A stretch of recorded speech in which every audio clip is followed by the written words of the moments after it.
The faint hum of the ship's systems filled the cabin as Captain Ewan Ross leaned over the console, his fingers gliding across the controls. Beside him sat his first officer and closest friend, Mike Thatcher, a wiry man with a perpetually unshaven face and a sharp wit. They'd been navigating the outer edges of charted space for weeks, mapping unclaimed sectors and cataloging minor stellar phenomena. It was a routine assignment, if a bit dull, until the moment their sensors picked up the strange energy signature. "Getting a pretty weird reading here," Mike muttered, peering at the screen. His voice carried an edge of excitement, the kind he rarely allowed himself. "This doesn't look like any natural anomaly I've seen." Ewan adjusted the ship's heading, his curiosity piqued. "What kind of weird are we talking about?" Mike squinted at the data streaming across his display. "Consistent energy spikes at regular intervals. Almost like it's deliberate. I'd bet my next paycheck this isn't just some random cosmic burp." Ewan's brow furrowed. "Could be an old probe. Or maybe—" His sentence was cut short as the ship's alarms blared, a sharp red light flashing on his console. The energy spike was accompanied by a ripple in the fabric of space, and the ship's navigation systems went haywire. "What the hell was that?" Ewan demanded. "I don't know, but it's pulling us off course," Mike shot back. He scrambled to override the automatic navigation, but the controls wouldn't respond. The ship bucked and groaned as if caught in an invisible current. Ewan's voice took on the sharp, clear tone of command. "Shut down the main drive. Switch to manual now." Mike's hands moved quickly, flipping switches and inputting commands. After a tense moment, the ship stabilized, the alarms silenced, and the cabin returned to a strained quiet. Ewan exhaled slowly, but before he could ask for a status report, a new signal appeared on their long-range sensors. "Ewan," Mike said softly, his eyes fixed on his display. "We're not alone out here." The screen showed an enormous vessel, a sleek, metallic ship that dwarfed their small exploration craft. It was angular, almost predatory, with glowing blue patterns tracing its hull.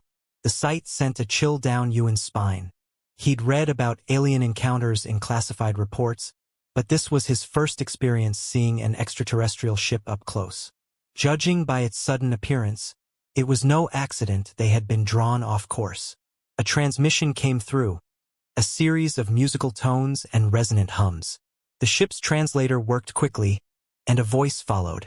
"Unidentified vessel. You have entered restricted Cerinthian space. Power down and prepare to be boarded." "Cerinthian space?" Mike muttered. "Who the hell are the Cerinthians?" Ewan hit the comm switch. "This is Captain Ross of the human ship Venture. We didn't mean to trespass. Our navigation was compromised. Power down and prepare to be boarded." The alien voice repeated, unyielding. "They're not really interested in explanations," Mike said, grimacing. "What's the play here, Ewan?" "We don't have much choice," Ewan replied. "Power down the ship. Let's see what they want." Mike grumbled but complied, shutting down the engines. The Venture drifted in the void as the alien vessel loomed closer. Moments later, a soft thud echoed through the hull as the boarding party docked. The two men stood by the airlock, waiting, tense. Neither spoke, but Ewan could sense Mike's readiness to react should things go south. When the outer door hissed open, 3 Cerinthians stepped through, their graceful forms catching Ewan off guard. They were tall, slender, and their skin shimmered faintly, like liquid silver. They wore fitted uniforms that seemed more grown than manufactured, and their eyes glowed softly, giving them an otherworldly aura. The leader of the group stepped forward, her gaze sharp and assessing. "I am Kaylee," she said in a voice that was both musical and commanding. "You are in violation of council decrees. Identify yourselves." "I'm Captain Ross," Ewan said steadily. "This is my first officer, Mike Thatcher. We mean no harm. Our ship was pulled off course." "Your intent is irrelevant," Kaylee interrupted, her tone neutral but firm. "Humanity has not yet earned the right to traverse Cerinthian space. You will be escorted to council jurisdiction." Ewan exchanged a glance with Mike. "What does that mean?" Mike asked, unable to hide his irritation. "We're being arrested?" Kaylee's expression didn't change. "You will answer for your actions before the council. Cooperate, and no harm will come to you."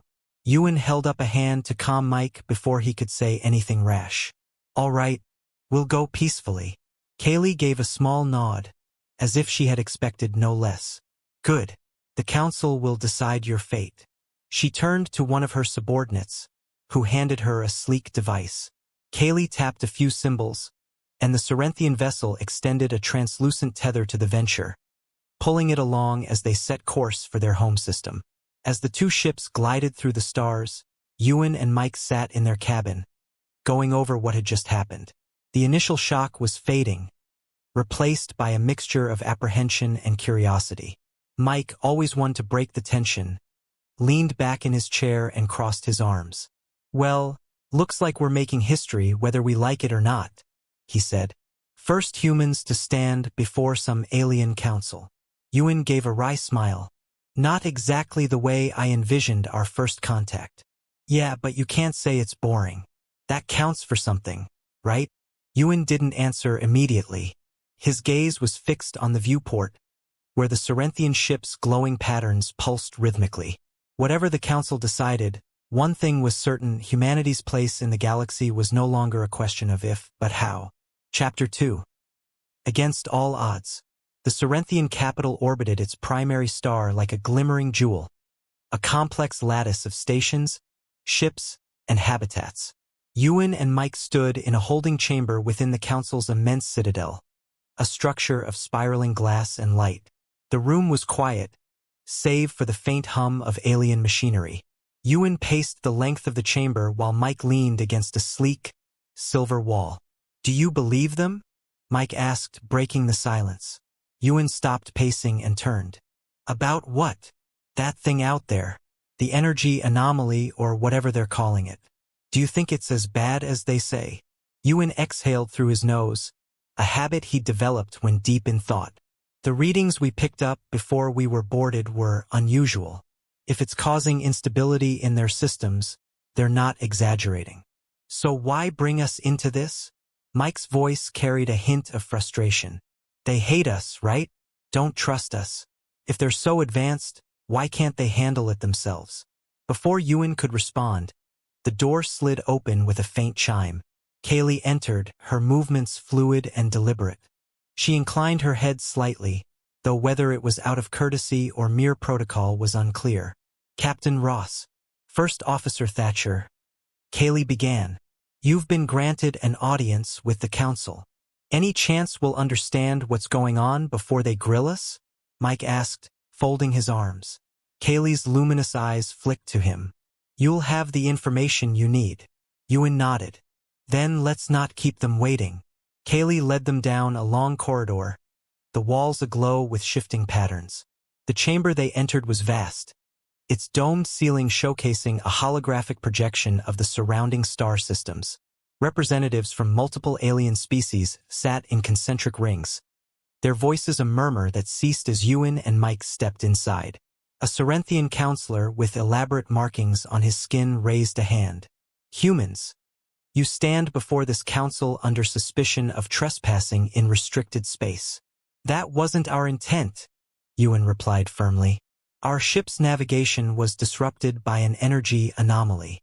We didn't know it was restricted." Another counselor, a tall being with a flowing mane of bioluminescent tendrils, leaned forward. "That anomaly has jeopardized critical infrastructure. You claim it affected your systems? What can you offer us in addressing this crisis?" Ewan hesitated, but Mike spoke up. "With all due respect, why are you asking us? Don't you have, scientists, engineers, people who know this stuff better than we do?" A ripple of discontent passed through the council. Kaylee stepped forward, her voice calm but firm. "Because human ships are uniquely designed. The Venture's engines rely on a technology that interacts differently with the anomaly's energy field. We believe it could be the key to stabilizing the outpost." Ewan raised an eyebrow. "You want us to what? Fly into the middle of that thing?" "You would not be alone," Kaylee replied. You would accompany a Cerinthian science team equipped with our latest instruments. Your ship's unique properties would enhance their ability to gather data. Mike let out a short laugh.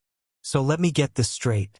We're supposed to team up with your scientists, fly into a dangerous anomaly, and hope we don't get turned into cosmic debris. Kaylee's eyes narrowed slightly. You could refuse. However, the alternative would be returning to Earth under heavy suspicion. Your people would find it difficult to maintain their standing in galactic negotiations. Ewan held up a hand, stopping Mike from replying. All right, we'll help, but we do it our way. We maintain full control of our ship, and we're part of every decision. The council murmured again, but the lead Cerinthian counselor eventually nodded. Agreed.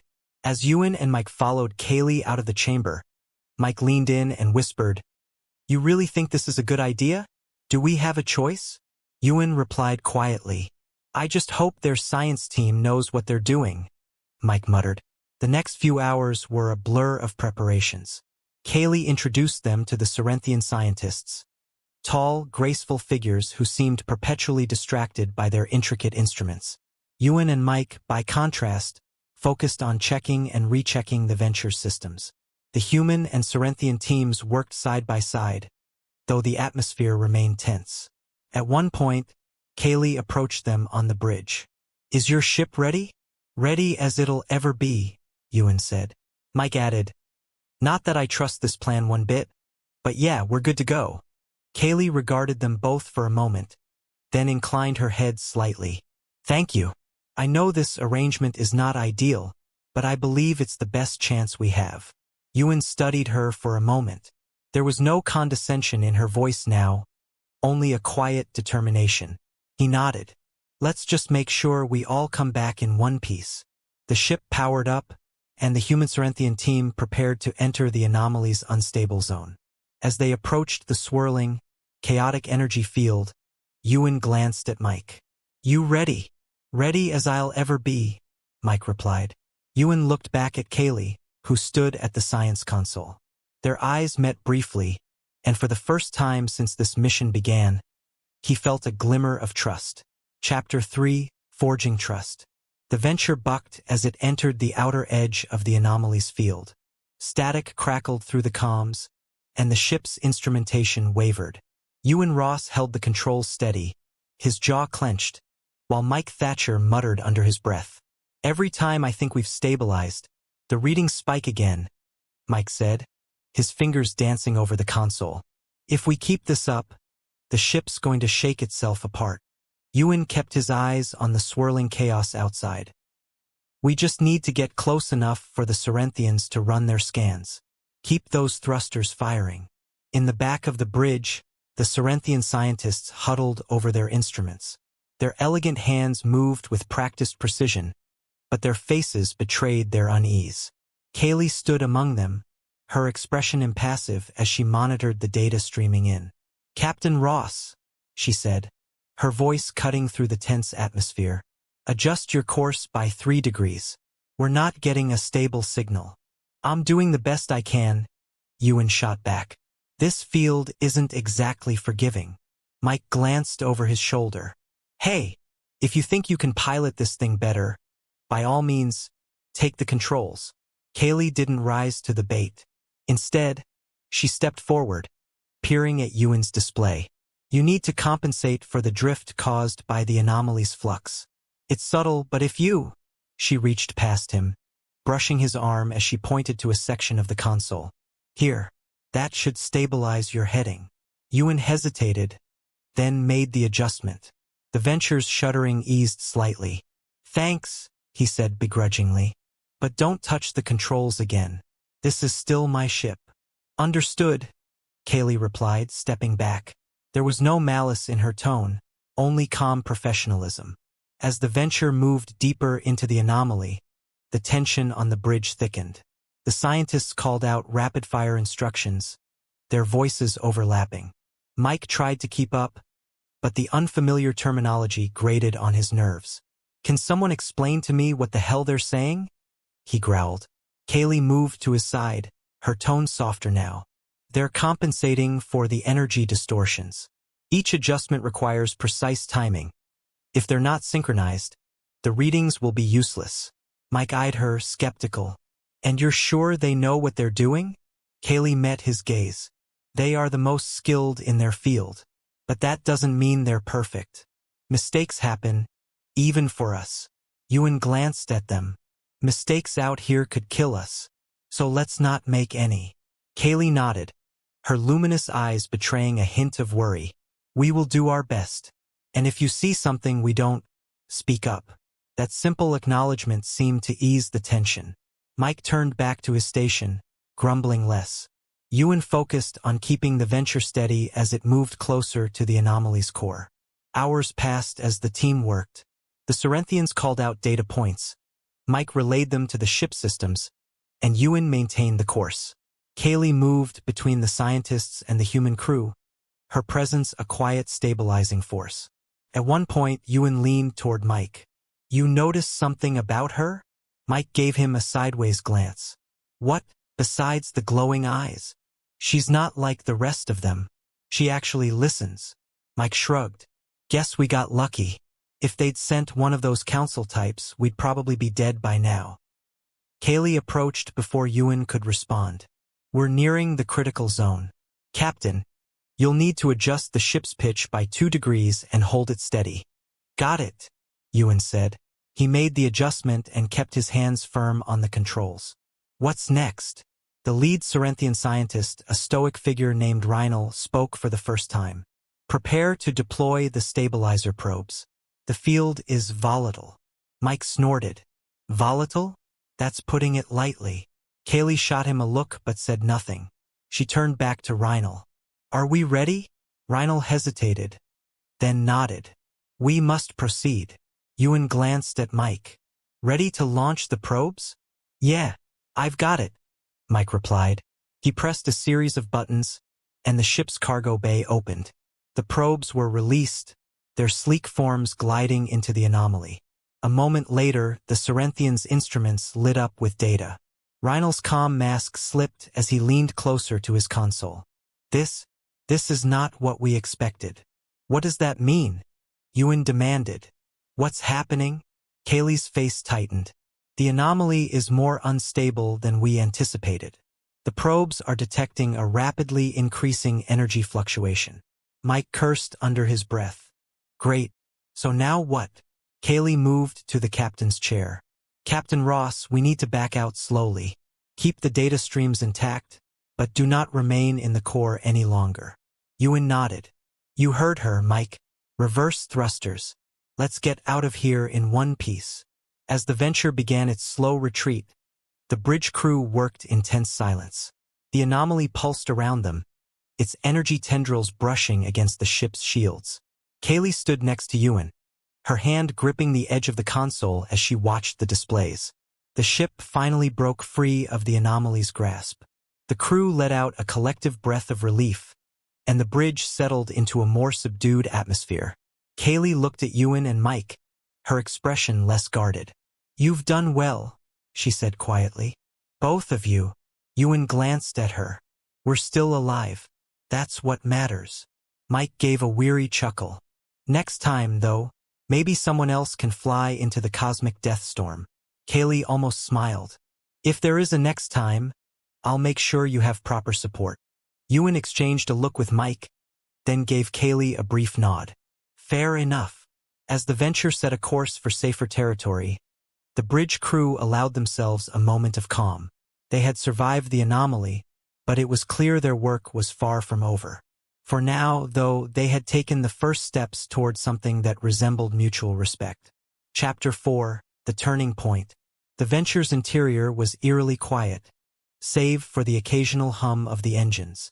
The anomaly was behind them now, a roiling swirl of energy reduced to a distant glimmer on the main display. Ewan Ross sat at the helm, his eyes scanning the data feed on his console. Across the room, Mike Thatcher leaned against the bulkhead, fidgeting with a stray cable in his hands. We're clear of the worst of it, Ewan said after a while, breaking the silence. I don't think the ship's shields could have taken much more. Yeah. But what's next? Mike asked. You know the Cerinthians are going to want more than just data. They'll want answers. Hell, they'll probably want solutions. Ewan shrugged. That's what they brought us along for, isn't it? To fix their problem. Mike chuckled dryly.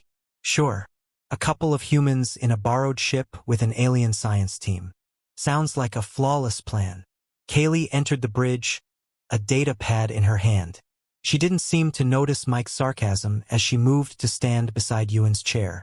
The preliminary analysis is promising, she said. But it's incomplete.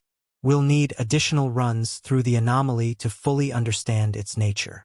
You're kidding, Mike groaned. You want us to go back in? It's the only way to gather the necessary data, Kaylee replied evenly. Ewan turned to face her, his expression unreadable. If we're going back, we'll need a better plan. The ship barely held together last time, and we can't afford to lose anyone.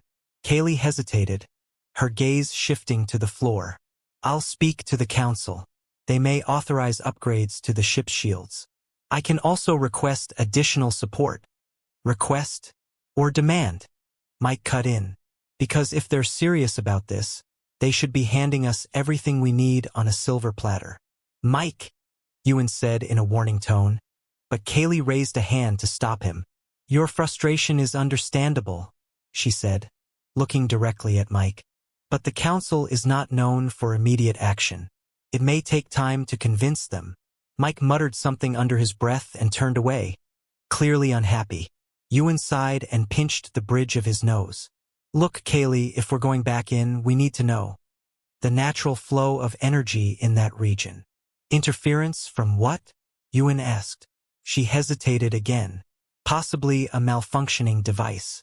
Or perhaps an unintentional reaction caused by the interaction of certain materials. We won't know until we've completed another run. Sounds like guesswork, Mike muttered. But what do I know? I'm just the guy who keeps this ship running.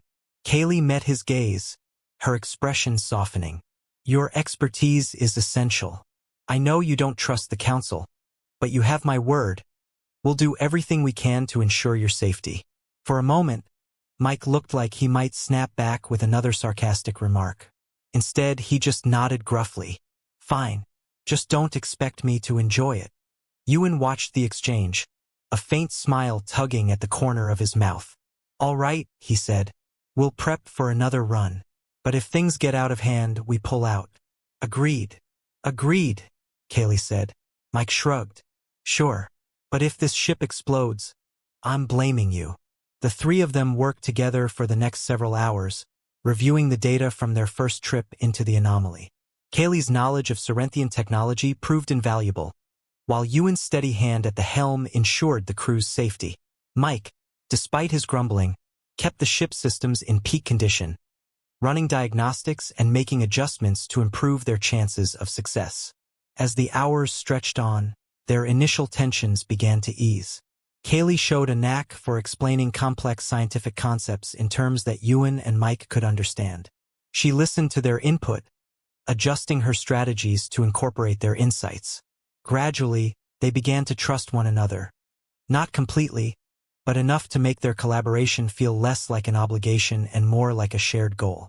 By the time they were ready to make their second run into the anomaly, the atmosphere on the bridge had shifted.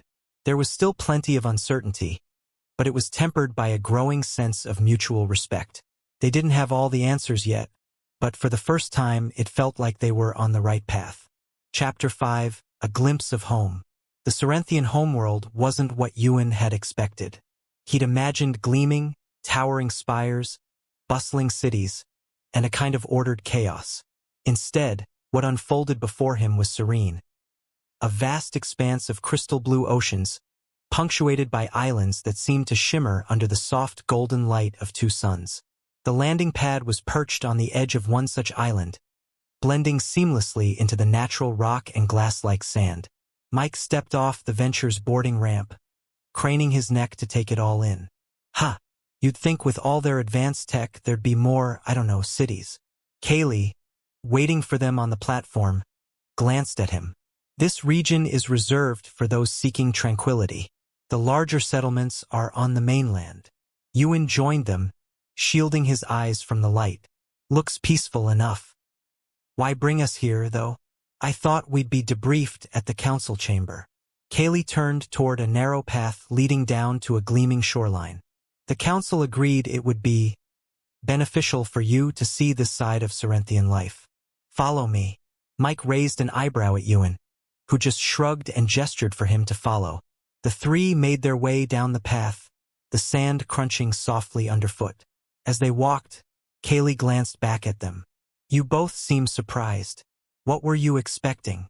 Hard to say, Ewan replied. It's different seeing it in person. We've only had reports and secondhand data about your world.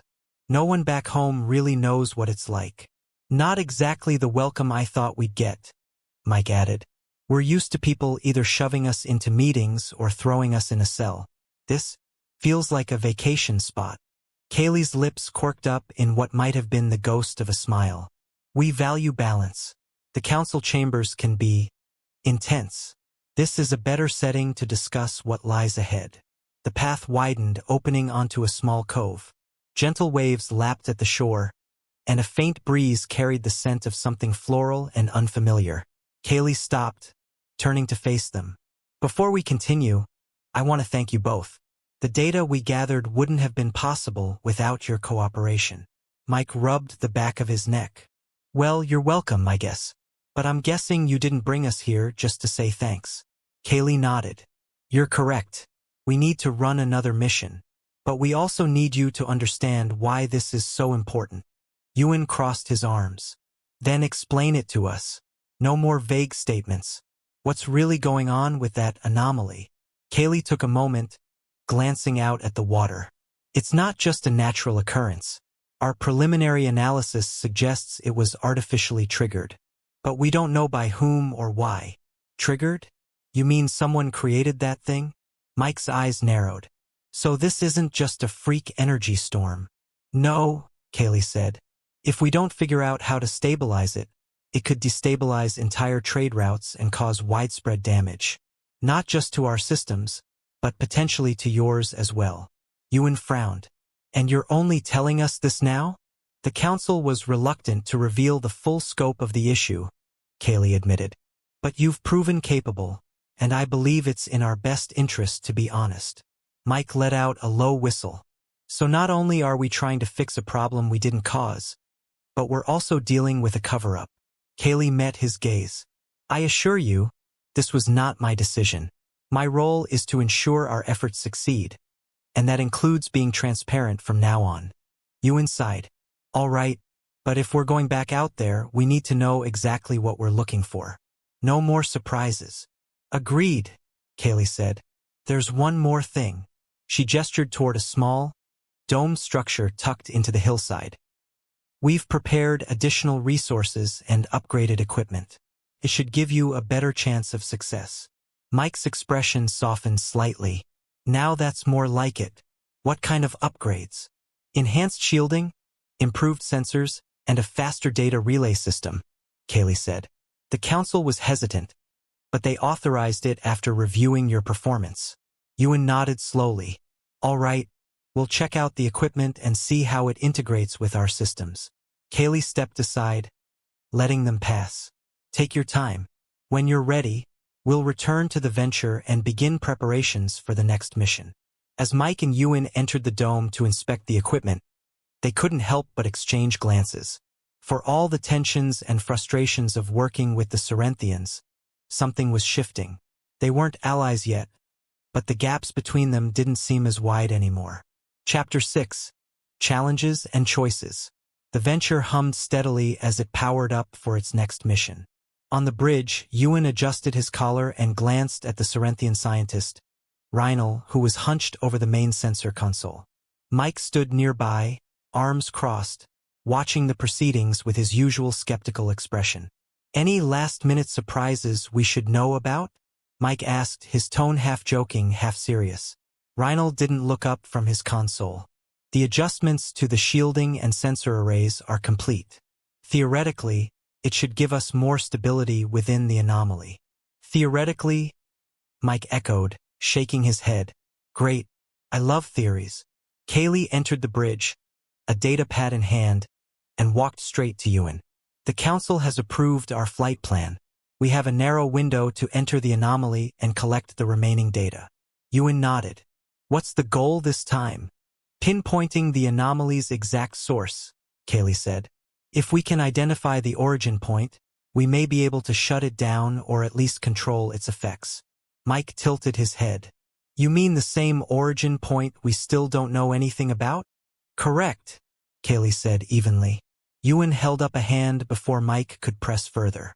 We've got the upgraded equipment and a plan. That's more than we had last time. Let's just focus on getting in and out safely. Reinl looked up from his station. Captain Ross, we're ready to engage the drive. Ewan settled into his chair. All right, everyone. You know the drill. Let's move out. The ship eased forward, the stars outside stretching into thin lines as the Venture made the jump. When they emerged near the anomaly, the bridge went quiet.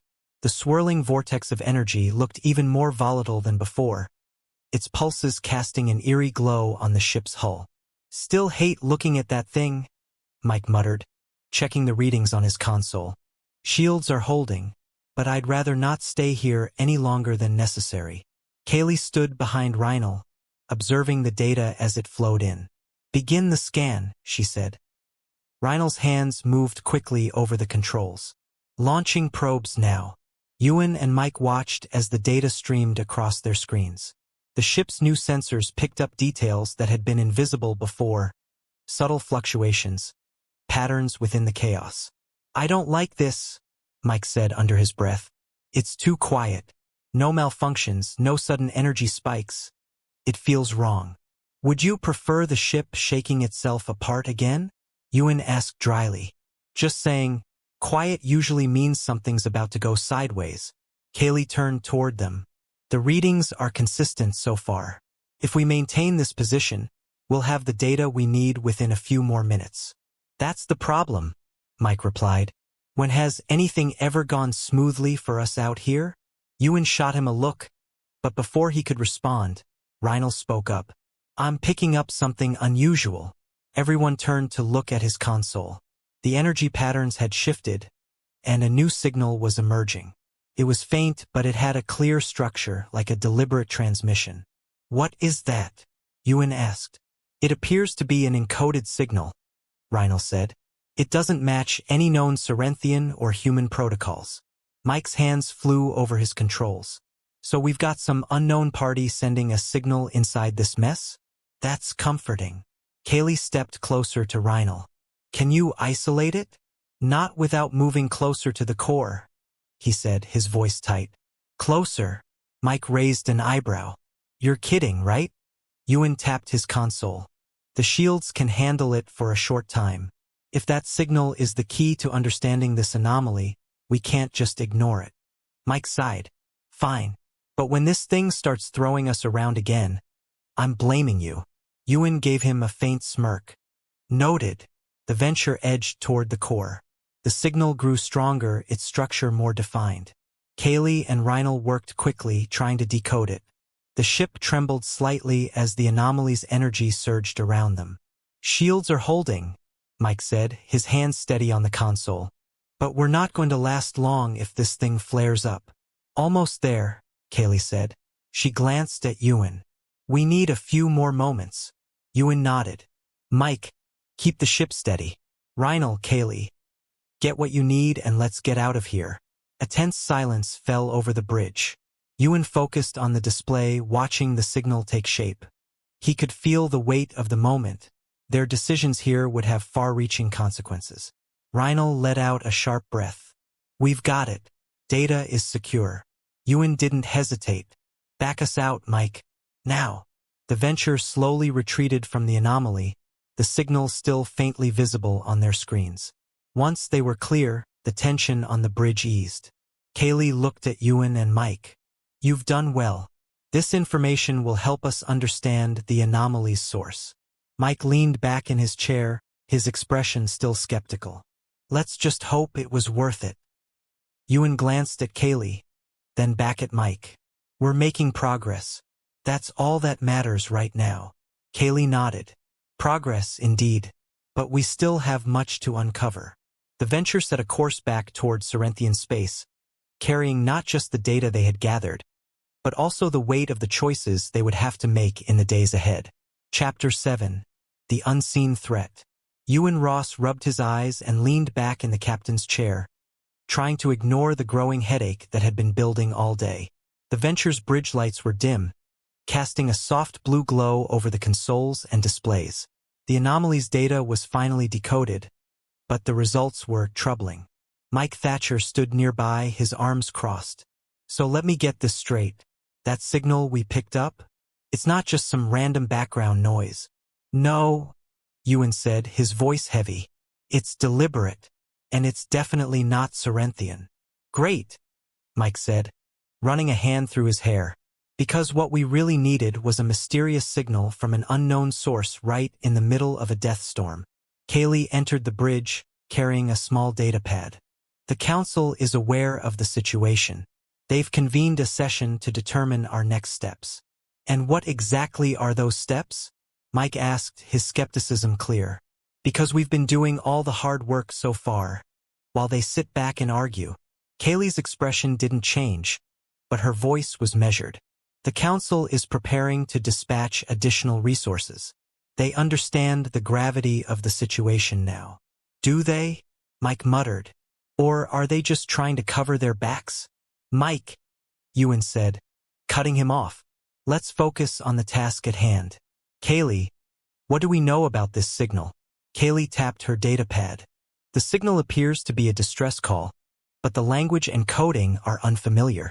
It repeats in cycles, growing more erratic as it nears the anomaly's core. Our best guess is that the signal source is trapped within the anomaly. Trapped? Mike said, raising an eyebrow. Like a ship? Or something else? Kaylee hesitated. We don't know, but it's possible that whatever is sending the signal is influencing the anomaly's behavior. Ewan exhaled, his mind racing. So if we can reach the source, we might be able to stabilize the anomaly. That's one theory, Kaylee said. But it's also incredibly risky. The closer we get, the more unstable the anomaly becomes. Mike shook his head. We've been lucky so far. You really want to push our luck again? Ewan glanced at him. If it means fixing this, we don't have much of a choice. Kaylee stepped forward. The council has authorized a final attempt to reach the core. They're sending a fleet to support us. Wait, Mike said, holding up his hands. A fleet? This thing's already unpredictable. You throw in a bunch of ships and it's going to get worse. Kaylee's voice was firm. The fleet will remain at a safe distance, ready to extract us if things go wrong. Ewan rubbed his temples, feeling the weight of the decision. What's the timeline? We have a narrow window, Kaylee said. If we wait too long, the signal may degrade beyond recognition. Mike sighed loudly, his frustration clear. So we're on a clock. Fantastic. Ewan stood and faced them both. We'll make the approach carefully. I'll keep the venture steady while Kaylee and her team run the analysis. If the fleet's on standby, we'll use them as a last resort. Mike threw up his hands. Sure. Sounds simple. Just another stroll into certain death. Thanks for the vote of confidence, Ewan said with a small, humorless smile.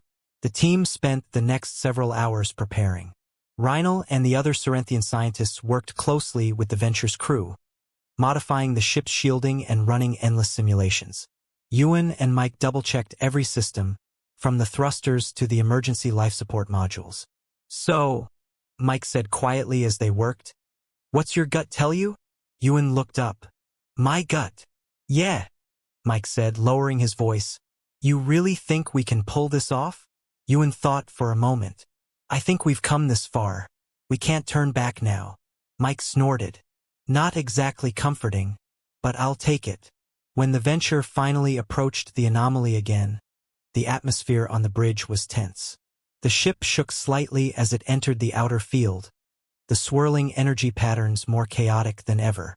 Shields are holding, Mike reported, his hands steady on the controls. But we're pushing it. Kaylee leaned over Rhinal's console. The signal is stronger now. We're getting closer. Closer isn't always a good thing, Mike muttered. Just saying. Ewan gripped the armrests of his chair. Stay sharp, everyone. No mistakes. The Venture crept forward, the anomaly's energy brushing against the shields like a living thing. Rhinel's voice broke the tense silence. We've got it. The source is dead ahead. Kaylee looked at Ewan. We're ready to extract the signal's data, but we need you to keep the ship steady. On it, Ewan said, focusing on the controls. The ship trembled, but he held it firm. Data is coming in, Rhinel said, his voice tight. We're almost there. Mike clenched his jaw. Hurry it up. Shields are starting to flicker. Just a little longer, Kaylee said, her eyes fixed on the console. The Venture shuddered violently as the anomaly pulsed. Ewan gritted his teeth and adjusted the thrusters, keeping the ship in position. We've got this. Stay calm. A final surge of energy rolled through the ship, but the shields held. Rhinel's voice came through the comms. We've got it. Data secured. Ewan didn't wait. Pull us out, Mike. Now. The Venture reversed course, the anomaly's glow fading as they retreated. When they finally reached a safe distance, the bridge erupted in relieved sighs. Kaylee turned to Ewan. You did it.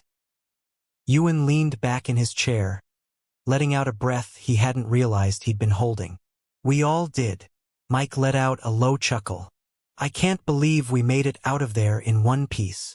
Kaylee glanced at the data pad in her hand, then back at the two men.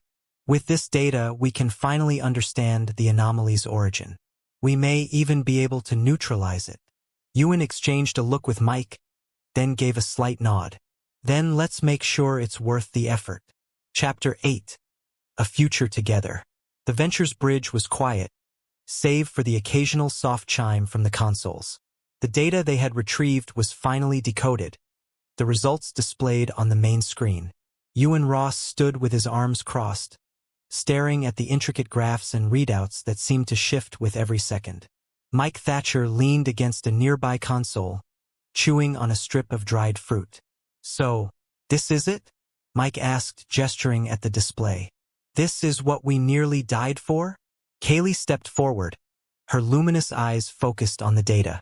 It's more than we expected, she said. This confirms that the anomaly was caused by an artificial construct, and we now know where it's located. An artificial construct, Mike said, repeating the words slowly. So something made that thing, and just left it out there. Kaylee nodded. It appears to be ancient. Its design doesn't match any known species in the Council's records. Ewan let out a slow breath. If it's not Cerinthian, and it's not human, then who built it? That remains a mystery, Kaylee said. But what we do know is that the construct is still active. If we don't shut it down, the anomaly will continue to spread. Mike frowned. Shutting it down sounds great and all, but how do we even get close? Job for your people. The ones with the advanced technology. Kaylee turned to him. You've been closer to the anomaly than anyone. Your ship systems have unique properties that allowed you to gather this data. Without you, our efforts would be far less certain. Mike groaned. So we're still stuck with this mess. Mike, Ewan said, if we walk away now, all that work, everything we went through, it's for nothing. Mike threw his hands up. Fine, but I reserve the right to complain the entire time. Kaylee smiled faintly. Understood. The days that followed were a whirlwind of preparation. The Venture's crew worked alongside Cerinthian engineers, making adjustments to their equipment and refining the approach. Despite the pressure, the atmosphere on the bridge began to shift. Mike cracked more jokes, Kaylee smiled a little more often, and even the Cerinthian scientists seemed less rigid in their interactions. One evening, after a long session of recalibrating the ship's sensor arrays, Ewan and Mike sat in the mess hall, nursing cups of what passed for Cerinthian tea. Kaylee entered, a data pad in her hand, and hesitated before taking a seat across from them. Everything set for tomorrow? Ewan asked. Kaylee nodded. As ready as we'll ever be. Mike leaned back in his chair. This whole experience has been one long exercise in chaos. I can't believe we're still here. Neither can I, Ewan said, giving a wry smile. But we are. And we're close to solving this thing. Kaylee looked down at her tea, her voice quieter. I didn't expect to find such capable allies. Mike raised an eyebrow. Allies? That's a first. Ewan nudged him with an elbow. Don't ruin the moment. Kaylee's lips twitched, almost forming a smile. You've earned it. Without your efforts, we wouldn't have come this far. For a moment, there was no sound but the soft hum of the ship's systems. Then Ewan cleared his throat. So, after all this is over, what happens next? Kaylee tilted her head slightly. I suppose we return to our respective duties. That's it? Mike asked, sounding genuinely surprised. No grand celebration? No medals? Just back to business as usual? Kaylee's expression turned thoughtful. Perhaps it won't be quite the same. We've learned from one another. That's not something easily forgotten. Ewan leaned forward. Do you think the council will let us keep working together? Humans and Cerinthians. Kaylee met his gaze. I can't say, but I know that trust isn't built overnight. It takes time.